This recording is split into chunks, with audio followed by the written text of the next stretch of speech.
through the lights, cameras in action, through the lights, cameras in action, through the lights, cameras in action, glamour, glitters, and gold. Domination, baby. That I know that everybody want to hear, because I know I've been waiting to hear. Yeah. You know what I'm saying? F the BS. Forget the belief system. So, F the BS, forget the belief system. We're discussing ways to improve our personal lives as well as our social lives. A theory I have, based on my own amateur but obsessive research, is that if we replace the oil industry with hemp, and that's from oil-based plastics to construction to fuel, that we would make a massive improvement in the world on account of hemp being carbon neutral, and also on account of the fact that some of the wars that we fight currently are for oil. And so it would also be a way of ceasing the war industry as well. However, I'm an amateur researcher, and you are someone with some experience in these fields. So I'd like you to tell our audience about your experience and knowledge, and your opinion on my theory. What are the positives and negatives of that theory? Okay. Mm-hmm. So who's Guy Coxall? Okay, just a regular bloke really, but I got interested in the cannabis, CBD, hemp industry. Well, I've always had an interest in it, but it really started about 5 years ago when I came across the CBD industry. CBD products were just coming out. They seemed interesting, but I wasn't sure. So I did a bit of amateur research, looked into it, learned all about the endocannabinoid system and how really we need phytocannabinoids for health. It's something every mammal needs. And it just really, the more I learned about the plant, the more enthused I got, the more motivated I got. I started making my own CBD products, playing about with them, set up a company, and I ended up becoming the compliance director for the Cannabis Trade Association, and that regulates all the CBD products across the UK and most of Europe. Sorry, what was your job title? I was the compliance. I'm not there anymore. I was the compliance director for the Cannabis Trade Association. So what were your duties there? Really checking that products were what they said they were on the tin, checking that they were safe, because I don't know if you know, but cannabis is a phytoremediator. It can absorb heavy metals, toxins. So products that are going to be a food or a medicine need to be tested for those sort of things. I did not know that. Thank you. Yeah. They actually used hemp around Chernobyl after the Chernobyl disaster to clear up the radiation. Right. Yeah. Wow. So it's an amazing plant. Hopefully, I'll be able to, blow your mind with some other facts throughout this interview. So going back to my compliance role, I did that for 3 years, and it was a very rewarding role, not in a monetary sense, but just knowing that I was helping the industry, helping get the truth out there. We've got over 6 million people in the UK now who take CBD products. It's a huge industry. Unfortunately, there are some cowboys out there, which is why I took on the role of compliance to, Little sidebar, I suffer from anxiety, and I've used CBD as a treatment for my anxiety, and it's helped. Good, yeah. It's helped, like I say, millions of people, and it's so important. And if you know about the endocannabinoid system, which I'm sure you've done your research and you've looked into that, you know how important it is to health. And I think it's just weird that our brains have receptors specifically for things that are in one specific plant. Yeah, but not just your brain. It's every organ, even your skin has receptors. Every part of your being, it creates homeostasis, balance. And when you're in balance, you can't get disease. or dis-ease, which is imbalance. And it balances your entire system and keeps you healthy. And if you're not healthy, it can rebalance yourself to how you need to be. And that's why, unlike conventional drugs, medicines, pharmaceuticals, which I'm not a big fan of, a lot of them are very toxic and have lots of side effects. This is a natural, medicinal, non-toxic plant, which balances our own system and can be used for hundreds of different diseases, not Brief just one reflection. Yeah, in my opinion, or from my perspective, a lot of Western medicine masks symptoms rather than dealing with the roots of problems. Yeah. So anything that actually, yeah, as you say, deals with the dis-ease and disharmony and deals with the roots of the problems is a positive. But you've got to remember that pharmaceutical medicines, pharmaceutical companies are big corporations. They make billions and billions of, and they're not particularly interested in treating a disease. They want to treat the symptoms. There's no money in a cure.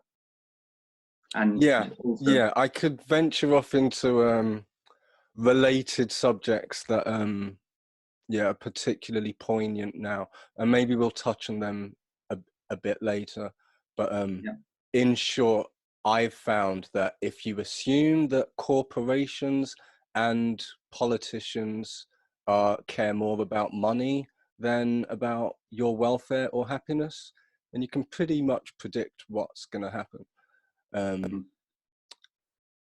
Having said that, yeah, I watched one of your talks earlier today where you mentioned corporations and how they're legally obliged to make money for their shareholders.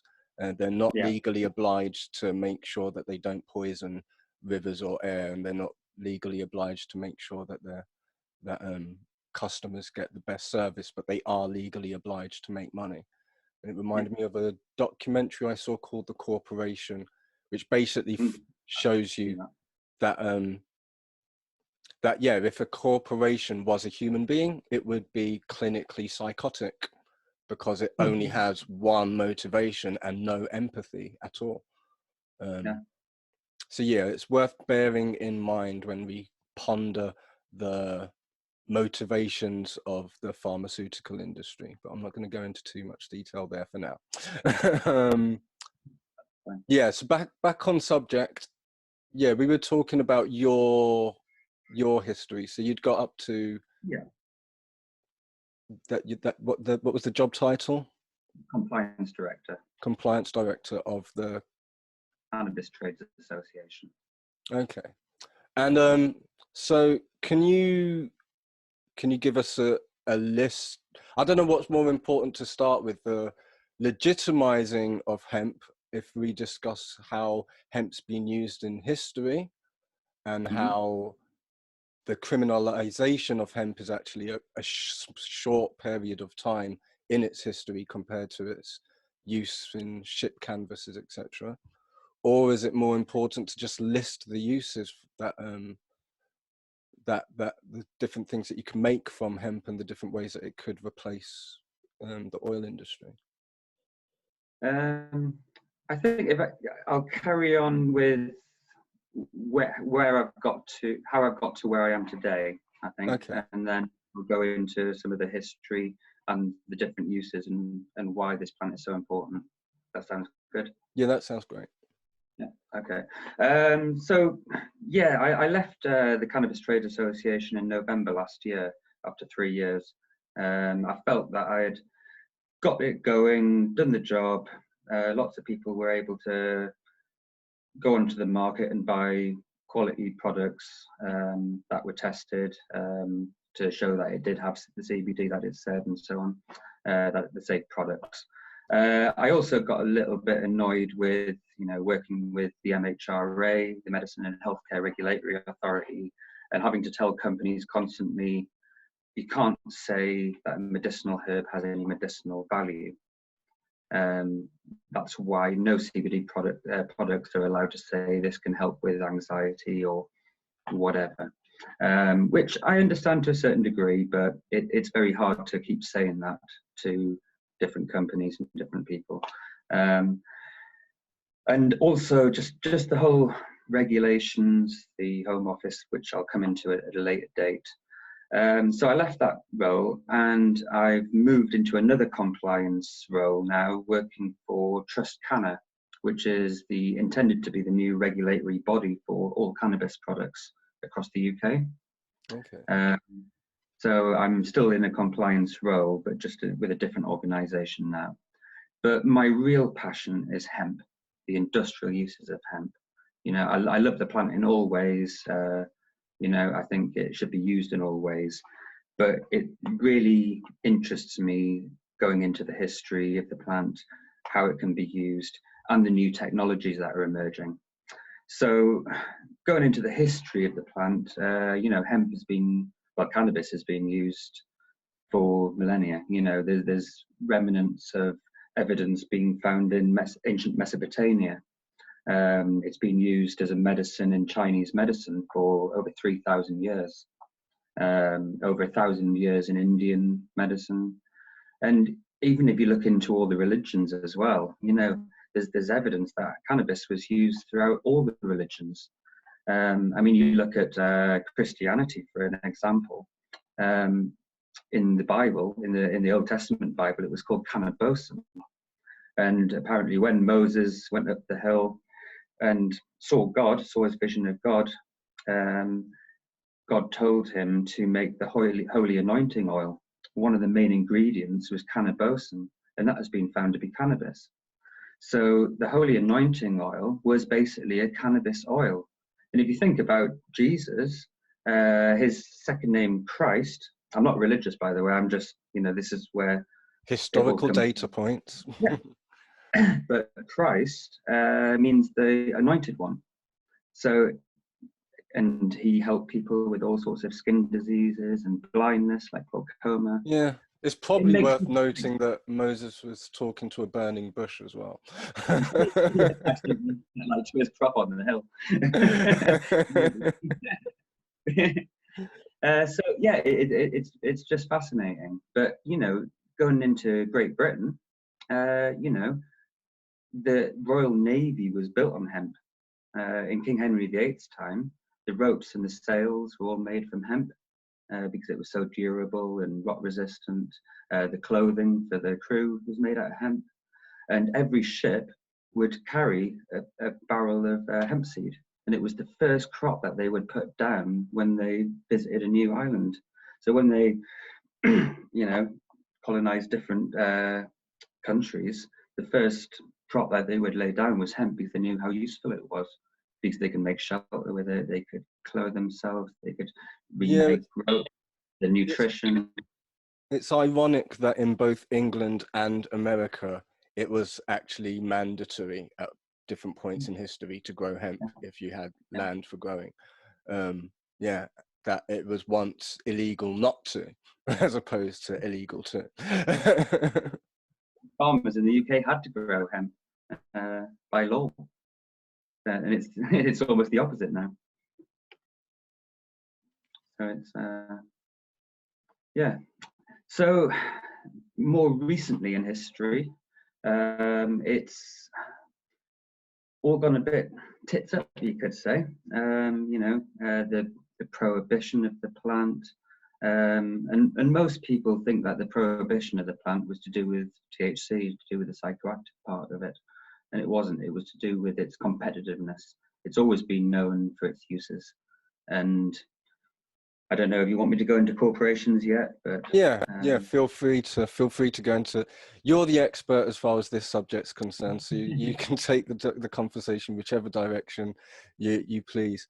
I think it's just worth noting. I think from what you've said, our views are pretty similar and our goals would be pretty similar. So I think you're steering the conversation in the direction I'd want it to anyway. So yeah, feel free.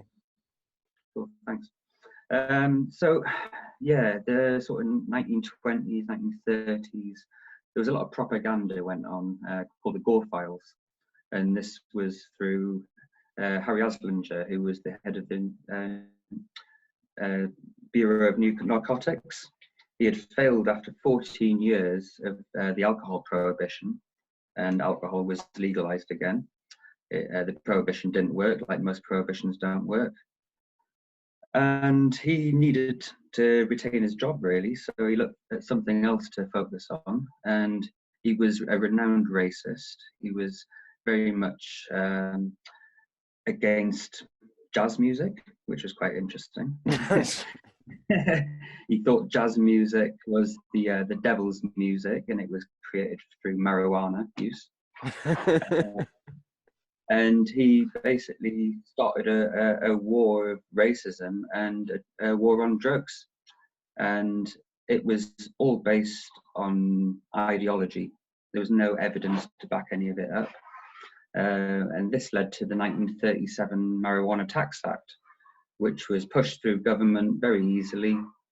And there were other corporations involved in that. There was the paper industry, the newspaper industry. People who had an investment in the paper industry, tree industry, they wanted to continue with their investment. They knew hemp was the biggest competitor. The cotton industry and DuPont, who had just invented nylon, that was a big competitor. The oil industry, at the time, Henry Ford, who made the very first Model T Ford, built a Model T Ford using a biocomposite, which one of the main ingredients was hemp. They also used sisal and other natural ingredients. And it was 10 times stronger than steel, lighter, and they even run it on hemp ethanol, which you can derive from the stalk of the plant. Yeah. So the oil industry was stay on that point briefly. Yeah. So it was running on hemp, Yeah. and it was made of hemp. Partly hemp, yeah. Partly, okay, so parts of it. So that does help support my theory that we could abolish the oil industry and replace it with a hemp industry. Yeah, they knew that back then. And what year was that? 1930s. Right, okay. Please continue. While I'm on biocomposites and plastics, they also made cellophane, cellophane like cling film. Yeah. That was made as well from the cellulose. The word cellophane comes from cellulose. Yeah, they've started to use biodegradable plastic bags in some shopping places now. I think that should just be mandatory everywhere, biodegradable plastic bags, whether it's made of hemp or another cellulose or something else. It just doesn't make sense that we're still using non-renewable things that are filling up landfills. But you've got to ask the question, why are we still using those things? Money. Yeah. Corporations. Quite. And of course, one of the biggest competitors was the pharmaceutical industry, because prior to the 1937 Marijuana Tax Act, there were over 2,000 Western medicines, which their main ingredient was whole plant cannabis. So in that time, if you went to the doctor for most illnesses, and it was in the US pharmacopoeia for over 120 different illnesses and diseases, you were given cannabis oil. Now, why is that not known? Why did most people not know that cannabis oil used to be the main medicine? It's almost been hidden from history. Wow. 2,000 products, that's a lot. And then they realized, oh, hang on, we can't make money from this because we can't patent it. Because if you look at the knowledge we have now about cannabis plant, you've got about 500 compounds that all work synergistically together. You've got about 115 cannabinoids. Then you've got all the terpenoids and the flavonoids, and they all work synergistically together. And that's what makes it such a powerful medicine. But you can't replicate that and patent it. And that's what the pharmaceutical industry rely on. Even aspirin comes from the bark of willow. It all comes from nature, but it's when they isolate and synthesize compounds, put them together, and then they can make medicine. But of course, nature's medicine is far more powerful than what they produce, because you do need a whole plant. Nature's had millions of years of evolution, well, billions, to get these plants to where they are, and they're perfect as they are.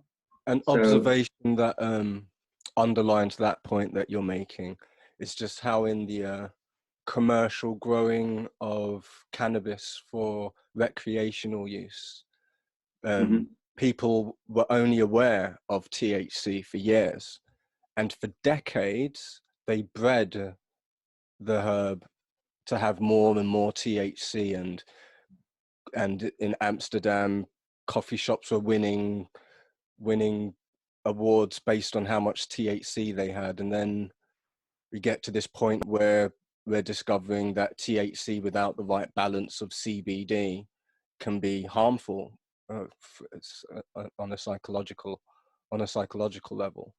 And now we're getting breeders growing CBD strains specifically for anxiety and depression and things like that. And it just goes to show that nature knew what it was doing before man started to think that he knew better and breed things in the wrong directions.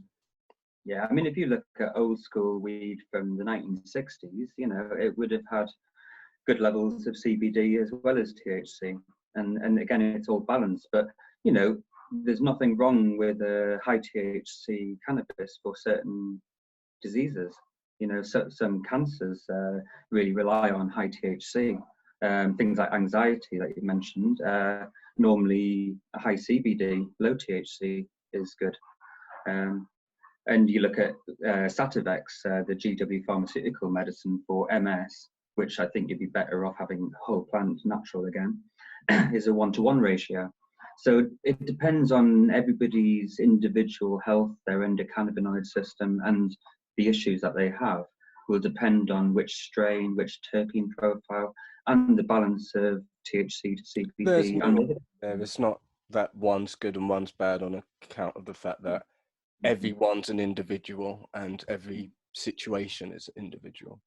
Yeah, I do think, though, it did become a problem that what you got on the so-called black market was all very high THC, no CBD whatsoever, and there wasn't any option for different varieties. I think that's changing now, which is really positive. Brilliant. I sidetracked you. Where were you? What were we talking about before? We were talking about. We were still in the history, weren't we? We talked about Model T Ford. Yeah. And bioplastics. And yes, medicines. So yeah, in 1942, I believe it was, cannabis was removed from the US pharmacopoeia completely. You know, you remove one of the most popular medicines from the US pharmacopoeia, following the prohibition in America. Unfortunately, Aslinger carried on protesting against this medicine, this plant, and in 1961 he was successful in getting it placed as a Schedule 1 in the UN Drugs Convention in 1961 in New York, and it has been a Schedule 1 since then. I don't know if you understand the schedules, but Schedule 1 is basically the worst type. You know, you're looking at cocaine, heroin. It's in the same classification as those, and it basically, to be a Schedule 1 drug, it has to have no medicinal value, highly dangerous, and highly addictive. Now, cannabis doesn't fit any of those. You know, we know it has medicinal value. We've known it's always had medicinal value. You just need to look at the history of Chinese medicine. We know it's not harmful. You know, you can't die from it. You can't overdose from it. There has been 0 deaths in the whole of the history of cannabis from toxicity. Look how many people die every year from alcohol, tobacco, sugar. And these aren't even scheduled, you know? So there is no reason, there's no foundational evidence for cannabis to be a Schedule 1 drug. There never has been. So technically, it's fraud. You know, the whole legalization, the whole prohibition of cannabis in this country and other countries is based on ideology, lies, and racism. there isn't any factual evidence to support cannabis being a drug. Wow.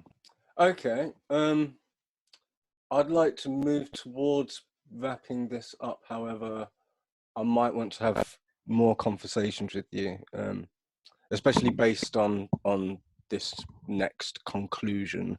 I'd because yeah, this is our first time actually properly talking. We've had brief Facebook conversations, but we haven't actually heard each other's voices till now. Okay, so bearing in mind, I think that the country, if not the planet, could benefit from a hemp revolution.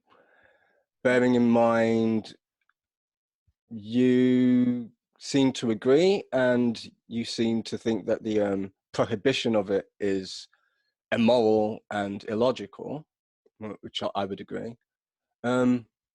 How do we move forward, especially at this time in history where a lot of people are out of work, and we've had a forced pause due to the pandemic to have a look at ourselves and our civilization, and from tech companies looking at surveillance to lots of people are looking at ways to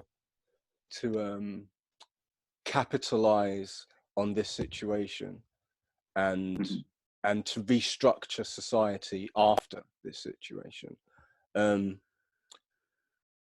I don't know if you've got contact with groups or if you're part of groups that are lobbying for change in governments.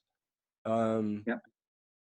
But I'm personally planning to throw myself behind any movement that's promoting hemp as an alternative in the future. And I'm also considering starting my own movements. So I'd like you to let me know about any organizations and or movements already happening. I know you've got your own activist action that you're planning. I don't know if you want to talk about that on here or not. That's up to you. And but yeah, for my own personal use and that for the audience, what would you advise as far as campaigning to make these changes happen? Well, the whole thing with campaigning is education. Education is key. We need more people to understand, get rid of this idea around cannabis being a dangerous drug and realize what the truth is. And this is what we need to get out. We need people power. I've been lobbying for years now. About 3 years ago, I set up the UK's first think tank called Hemp Tank. And I'm the chairman of Hemp Tank. And I've been traveling all over the country and places in Europe promoting everything hemp. So I go around, I have a stand, I show different uses of the plant, and what really excites me is the new technologies. I've always been an environmentalist. I'm very passionate about nature, about our planet, and about what we're doing to our planet. So I go around and I just show people. I go to farmers events, I go to CBD events, all sorts of events. I've even taught 500 school children at an event. And they were fascinated, and seeing them so enthused about the plant and seeing it for what it really is was excellent. So, you know, this is a stalk of a hemp plant. It's pretty big. This is one of the biggest you would get. One of my friends grew this last year, you know, and you can see all the fibers on the outside. On the inside, I don't know if you can see that, but you've got all the woody part on the inside. Yeah. And this has so many uses. It's amazing. So is it the fibers that you make clothes from? Yeah, this t-shirt is 100% hemp, and it's got amazing properties. It's the thermal dynamics are good. It keeps you warm in the winter, cool in the summer. It's antibacterial. It'd be great for NHS uniforms and even masks at the moment. Right. And yeah, and it's sustainable as well. You know, I mean, cotton, people think because cotton's an actual plant, they think it's okay. But, you know, it causes so much devastation to the environment. It uses massive amounts of water. About 50% of the world's agricultural water and about 25% of the world's pesticides just for cotton. So that's poisoning the water streams, it's poisoning the soil, it's using a lot of resources, where we can grow hemp locally and produce clothing. There's hempcrete houses. One of my directors for Hemp Tank has a hempcrete company in the UK, and he builds houses out of hempcretes. So for those of you who don't know what hempcrete is, it's basically the inner woody part broken up, mixed with lime and water, and it produces something like this, which is a hempcrete block. This has got lime plaster outside. It's like a breeze block, yeah. And you can build whole walls with it, but it actually comes out carbon negative. If you build an average 3-bedroom house, the construction alone will emit about 50 tons of carbon dioxide into the atmosphere. So it's very carbon, you know, it's really not good for the environment. A hempcrete house will absorb about 5.5 tons. So it's actually a change of 55 tons of carbon. And, you know, I mean, that's massive. Yeah. It absorbs as it's actually setting off as well. But it's also got really good thermal dynamics. So it breathes a bit like cob. So it keeps the air really nice inside. It keeps the warmth. You save about 40% on heating bills over the lifetime of the building, which is immense. So that's gonna excite some people. Saving 40% of the over the lifetime of the building. So if you think about it, you know, we're looking at, you know, what we're doing to the planet is inexcusable. Sorry, it's a fire alarm.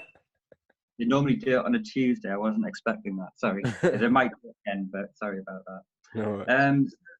Yeah, if you build a carbon negative house, and you can, if you had a hectare of land, you could grow hemp on that, a hectare of land. That's enough to build a 3-bedroom house. So you can build it on site using the resources. Well, you've segued to my final point, actually, the final point I was going to make. Because, yeah, beyond just campaigning to the government, which I kind of want to circle back to a little, but you mentioned Hemp Tank, and I'd like to know if that's an organization people can join or whether it's an organization people can support somehow. But yeah, my other vaguer plan is land for a sustainable community, which could involve hempcrete buildings. And I noticed in one of your talks recently, and this was I'd not heard of this before, you mentioned something about hemp batteries, something about making batteries with electrolytes. Yeah, explain a little bit about that. This is hemp paper, which is soaked in hemp graphene. So it's a you know, graphene which is mined, where they mine graphite and they turn it into graphene. It's very expensive. It's about £2,000 a gram to buy. You can use hemp, the fibre of hemp, carbonate it, and there's a special way of doing it. And you can make an alternative graphene, which doesn't need to be mined. And it's 4 million times cheaper than graphene, than standard graphene. You can make a ton and it costs about £500 to produce. This can be used to make solar panels. So you don't need to mine anything, carbon negative, you know, energy capture. But you can also make batteries with it that outcompete lithium ion. So instead of, you know, mining all this lithium in South America and places, you know, we can grow it on site and make these batteries. So this is the future of technology. So these carbon negative homes, we can run it on hemp. And then you can run your car on hemp, make plastics from hemp, everything. Amazing. Okay. Even I've got a colleague of mine as well who's just created something that clears up oil spills in the sea using hemp. It absorbs all the oil and you can take it off. Amazing. Wow. Okay. Well, I hear land off the coast of Scotland's really cheap, and I'm currently seeing life as being presented with I could live in a capitalist fascist dystopia, or declare an independent sovereign nation off the coast of Scotland on my little hemp island.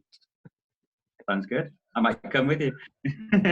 Those are looking like my two most likely options in the next few years. So let's stay in contact, Guy.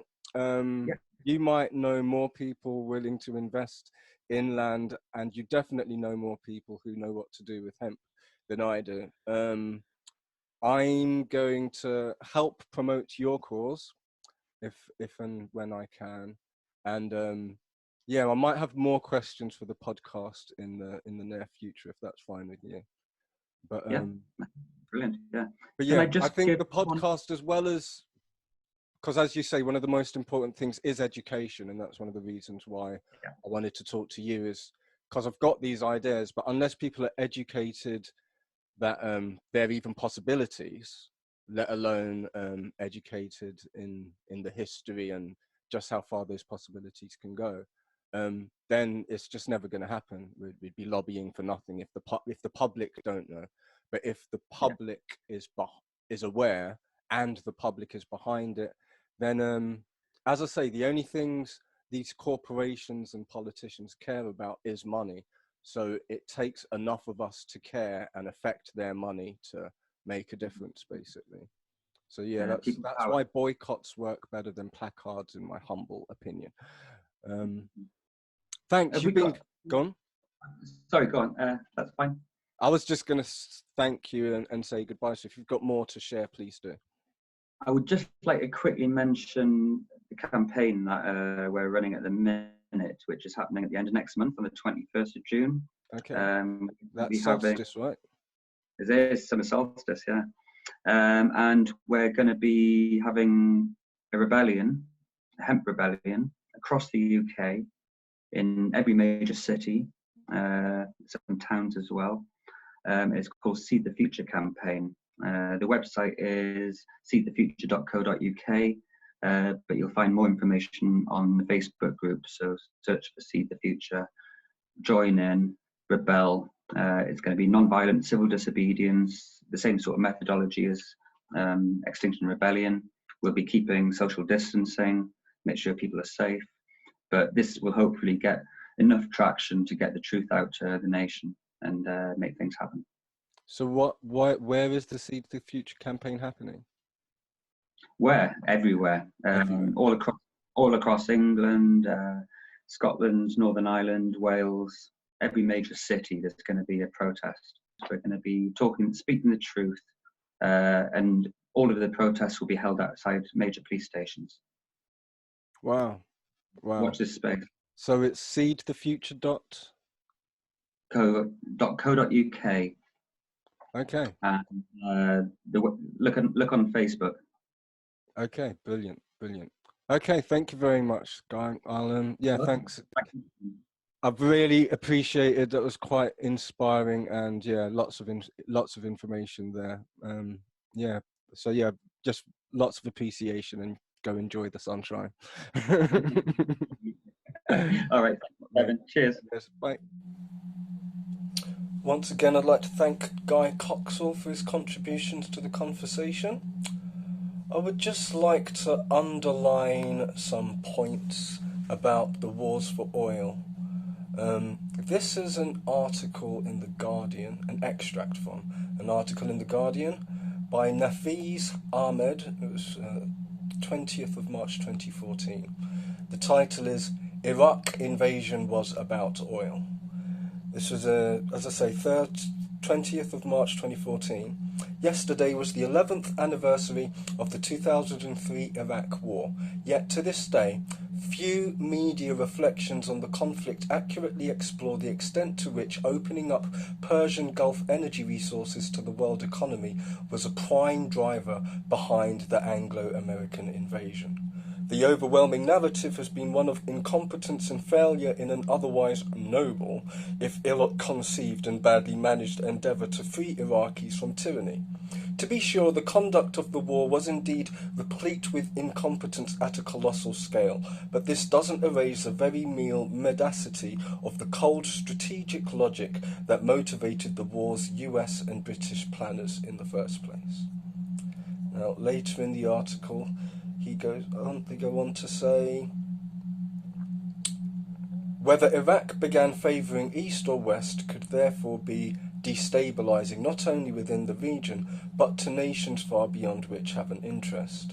Iraq holds the key to stability in the region, Ellery continued, due to its relatively large consuming population, its being home to the second largest reserve of oil, underexploited, and finally its geostrategic location on the routes between Asia, Europe, Arabia and North Africa, hence the Silk Road.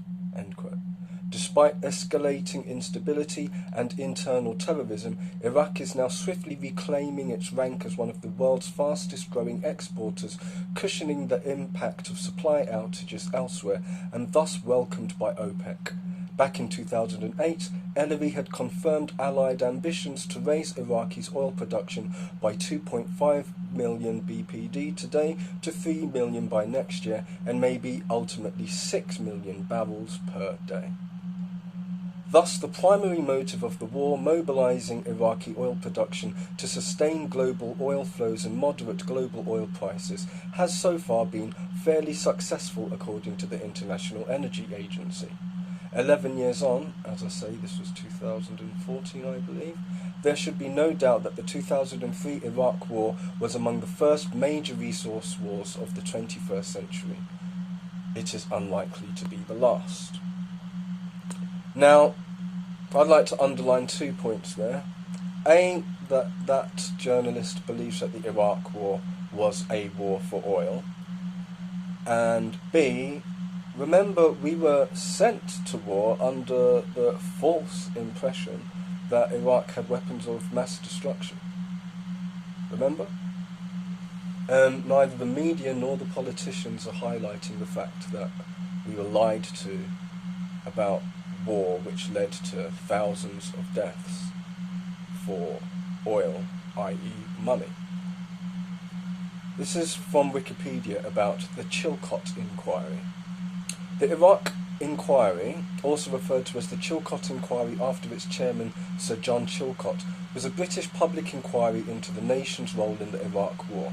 The inquiry was announced in 2009 by Prime Minister Gordon Brown and published in 2016 with a public statement by Chilcot. On the 6th of July 2016, Sir John Chilcot announced the report's publication more than 7 years after the inquiry was announced. Usually referred to as the Chilcot Report by the news media, the document stated that at the time of the invasion of Iraq in 2003, Saddam Hussein did not pose an urgent threat to British interests, that intelligence regarding weapons of mass destruction was presented with unwarranted certainty, that peaceful alternatives to war had not been exhausted, that the United Kingdom and the United States had undermined the authority of the United Nations Security Council, that the process of identifying the legal basis was, quote-unquote, far from satisfactory, and that a war was unnecessary. The report was made available under an open government license. That's all from Wikipedia. Not Alex Jones, not David Icke, just Wikipedia, open source. Which doesn't make it infallible, obviously, it's open source.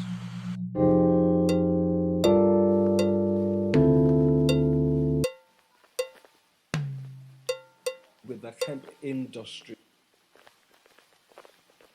To be honest, these days politics is something I'm bored with. But if you have compassion, it's hard to ignore it. We find people to war with instead of sit down to talk with about how to heal this planet we all share. She's gorgeous. Why not, kids? Profit. But we all have the power together to stop it. I love you all, which means yes, even politicians, you got it. I hope this is the last time I have to speak on the topic. It's the banks and politicians, the banks and politicians with the oil and war industries on the same mission. It's them vampires relying upon the system, but there's no independent nature, cause we're all one with them. The politicians justify with just lies to devise schemes for their teams. Austerity measures and wars on drugs and terror brings the cream, with the media scaring into selling liberty, freedom streams. But we won't sell our souls to demons in suits, clean, pristine. They say they got no money, always billions for war, but none for welfare or healthcare when millions need it more. Ha! Then blame immigrants. It's awful, kids, all the more since they also blame welfare, and people fall for it. They still believe the news, but who should we believe? Even independent media might deceive, so people please don't get obsessed like I did, or depressed like I did. Conspiracy documentaries and clockwork orange eyelids. If you trust me, then trust me. If you don't, you can judge me. But we're all a little guilty, because most of us needed banks and politicians before we could walk or talk. With the oil and war industries funding it all. It's the banks and politicians, always been the banks and politicians. With oil and war industries ponder same missions, but there's no separation between us and the banks and politicians. Most of us were born into this system. Banks and politicians, always been the banks and politicians. With the oil and war industries on the same mission.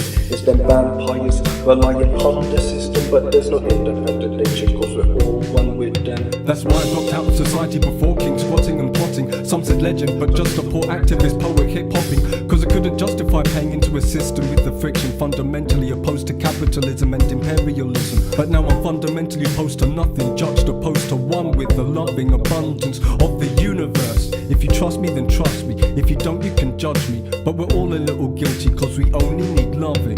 Banks, reform, maybe cryptocurrency. Politicians, ignore. On that you can trust me. Just stop war for resources by replacing the oil industry with the hemp industry. Why is it not, kids? Profit. But we all have the power together to stop it. Why is it not, kids? Profit. But there's no them and us, so let's get together to solve it and evolve it. It's the banks and politicians, the banks and politicians. With oil and war industries ponder same missions, but there's no separation between us and the banks and politicians. Most of us were born into this system. Banks and politicians, always been the banks and politicians. With the oil and war industries on the same missions. It's them vampires relying on the system, but there's no independent nature, cause we're all one with them. Banks, reform, maybe Bitcoin, politicians ignore. On that you can trust me. Just stop war for resources by replacing the oil industry with the hemp industry. Why not, kids? Profit. But we all have the power together to stop it.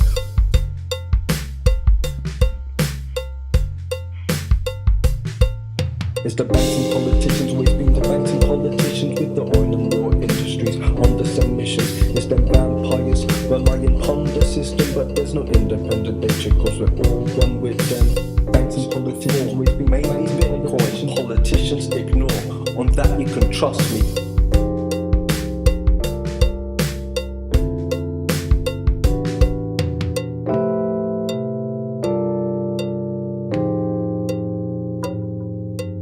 Stop war for resources by replacing the oil industry with the hemp industry.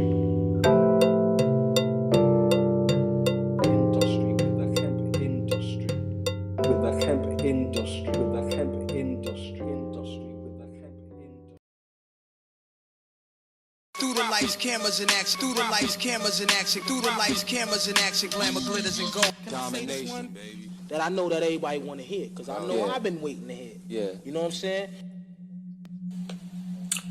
F the BS. Forget the belief system.